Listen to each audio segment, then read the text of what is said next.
இனிய தமிழ் உறவுகளுக்கு இனிய வணக்கம். ஹாய் எஸ்பிஓ ஃபேமிலிஸ், எல்லோரும் எப்படி இருக்கீங்க? கண்டிப்பாக நல்லா இருப்பீங்கன்னு நம்புகிறோம். நம்ம இந்த வீடியோவில் எதை பற்றி டீட்டெயிலாக பார்க்க போகிறோன்னா, கொஞ்ச நேரத்துக்கு முன்னாடி கொடுத்த sales team content writer influencer micro task இருக்குங்களா, அவங்களுக்கான ஒரு அப்டேட்டை தான் பார்க்க போகிறோம்.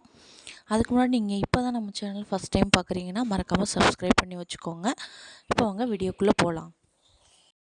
சேல்ஸ் டீம் மெம்பர்ஸ்க்கு அந்தந்த தனித்தனி குரூப்பில் ஜாயின் பண்ணுறதுக்கான லிங்க் வந்து டேஷ்போர்டில் ஓப்பன் ஆயிடுச்சு. ஸோ அதுக்கு நீங்கள் உங்களுடைய ஃபஸ்ட்டு உங்கள் யூசர் நேமை நீங்கள் எடுத்துக்கணும்.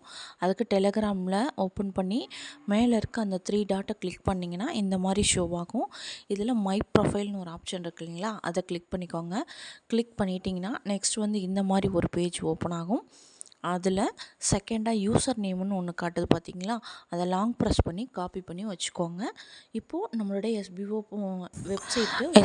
வெப்சைட்டை ஓப்பன் பண்ணிவிட்டு டேஷ்போர்டை கிளிக் பண்ணுங்கள். அதில் அந்த லாஸ்ட் ஆப்ஷன் சப்மிட் டெலகிராம் ஐடின்னு ஒரு ஆப்ஷன் இருக்கு இல்லைங்களா, அதை கிளிக் பண்ணிக்கோங்க. நெக்ஸ்ட் உங்களுக்கு இந்த மாதிரி ஒரு பேஜ் தான் ஷோ ஆகும். இதில் உங்களுடைய ஐடி நேம் அதுவே தானாகவே ஆட்டோமேட்டிக்காக வரும். இதில் 3வது ஆப்ஷன் இருக்குங்க பார்த்தீங்களா, டெலகிராம் ஐடின்ட்டு, அதில் வந்து அங்கே காப்பி பண்ண யூசர் நேமை இங்கே பேஸ்ட் பண்ணிவிட்டு சப்மிட் கொடுங்க. அப்படி சப்மிட் கொடுத்ததுக்கப்புறம் நெக்ஸ்ட்டு இந்த மாதிரி ஜாயின் டெலகிராம் குரூப் அப்படின்னு சொல்லிட்டு க்ரீன் கலரில் வரும். அதை டச் பண்ணிங்கன்னா உங்களுடைய டெலகிராமுக்கு ஆட்டோமேட்டிக்காக போகும். நீங்கள் குரூப்பில் ஜாயின் பண்ணிக்கலாம்.